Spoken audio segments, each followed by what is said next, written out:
His Excellency Abdullah Al-Marzouqi, Chairman of the conference, Your Excellencies, distinguished delegates, representatives of different regional and international organizations, experts, ladies and gentlemen.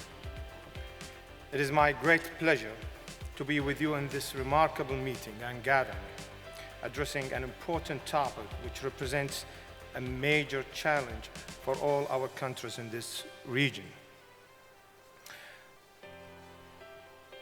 Dear colleagues, first, allow me to express my deep sorrow and sadness for the loss of the late Executive Secretary of ROPME, Dr. Abdurrahman Al-Awadi, who passed away 3 months ago. And he was supposed to address your distinguished gathering instead of me today. Dr. Al-Awadi was the first Executive Secretary of ROPME since its establishment more than 40 years ago. He was a prominent figure in establishing the international arena for protecting the environment since the Stockholm Conference in the 70s of last century. The Middle East region and the Gulf Sea area in particular were a major concern for him till the last day of his life.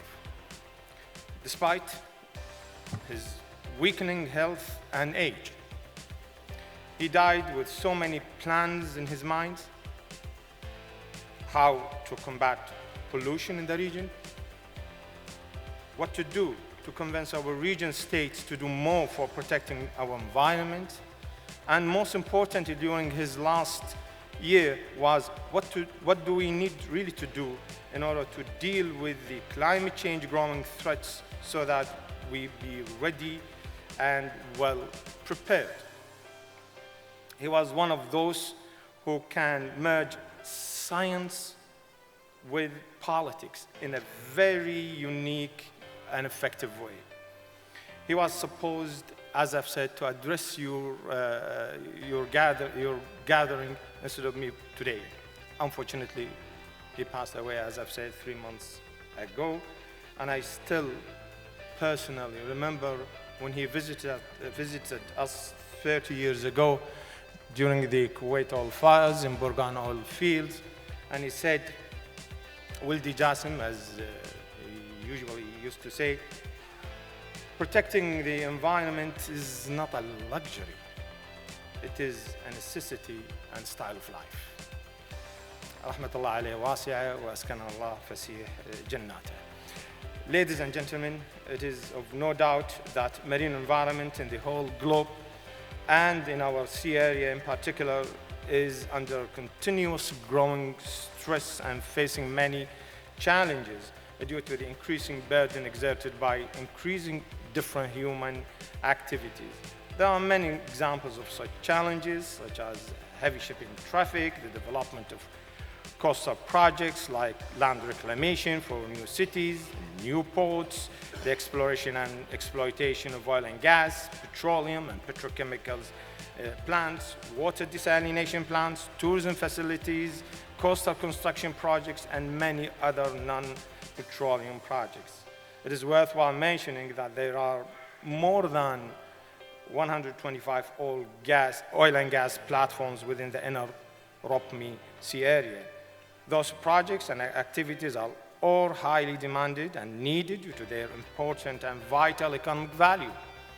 Needless to mention that economic development is a cornerstone for the prosperity of our nations, which necessitates engaging in many development projects as those that I have just mentioned. This is very acceptable and can be easily and successfully accommodated if these projects are done with under the framework of the 3 pillars of sustainable development, which calls upon achieving economic development in an integrated manner with protecting the environment through clean industrial mechanisms and operations. Ladies and gentlemen, if we look closely at the shipping traffic in our region, it is quite clear that in the last 10 years, the shipping traffic has increased from more than 40,000 ships passing Strait of Hormuz in year 2009, with a total of 1.8 billion deadweight tonnage, forming more than 60,000 port calls, among those more than 20,000 tanker calls.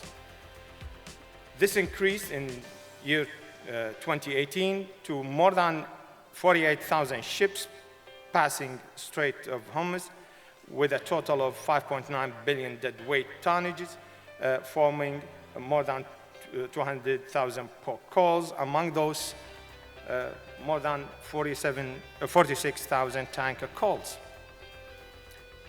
In year 2018, a total of 26,700 crude oil products and chemicals tankers passed the Strait of Hormuz. A total of 17 million barrels of crude oil daily passing the strait. Let me remind you, ladies and gentlemen, that on November 1999, 20 years ago, the shipping traffic entering our region was way less than what it is now. It was less than 18,000 ships of all types. Now, this is a real challenge. Distinguished participants, with all the environmental challenges that we are currently facing, I think that there is a need to have common ground and understanding of several issues. Allow me to shed some light on the most important issues as I believe. First, the need for more effective and collective cooperation programs for protecting our sea area, guided by the desire of all parties to work together between member states among each other and between themselves and the international organization and institutions. This may entail applying some enabling mechanisms and empowering instruments. Second, combating pollution requires building the needed technical and scientific capabilities. I really think that we need to move from just using the technology to a new era of capturing its secrets and producing it if possible. This may require working in a close partnership between the member states among themselves in one hand, and with the specialized international agencies and companies on the other hand, and get a more effective involvement and engagement of scientific community in our region states. Swift exchange of technical information and data in this domain is a cornerstone in making this happen. Third, the preparedness to combat new and emerging environmental challenges, such as the climate change, invasive species, microplastics accumulation and garbage, degradation of marine habitats, and many others. I guess there is a great need to establish some baselines, particularly on the current status of our sea area, in order to better understand the current state of our environment, adopt and apply certain reliable environmental indicators, and decide on what do we really need to do ahead. ROPME and the member states were engaged in several projects in this regard. However, I think we really need to extend such activities furthermore in a continuous manner and with clear plans, including implementing, enabling, and empowering mechanisms.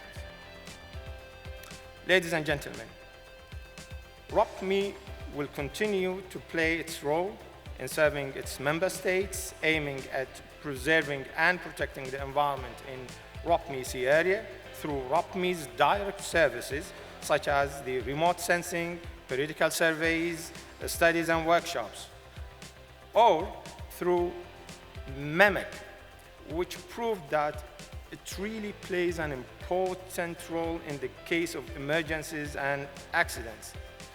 MEMEC became a cornerstone in the regional environmental scene. We also look forward to cooperate more with the international organizations through conducting joint programs of subjects relevant to our mandate. Ladies and gentlemen, at the end, I really take this opportunity to thank the organizers and supporters of this conference for the remarkable setup and organization. And I really wish you all a very fruitful and productive meeting and deliberations, hoping to anchor on common understanding and successful partnership towards healthy, productive, and sustainable marine environment. Thank you, ladies and gentlemen. I wish you all the best. Wassalamu alaikum wa rahmatullahi wa barakatuh. Shukran.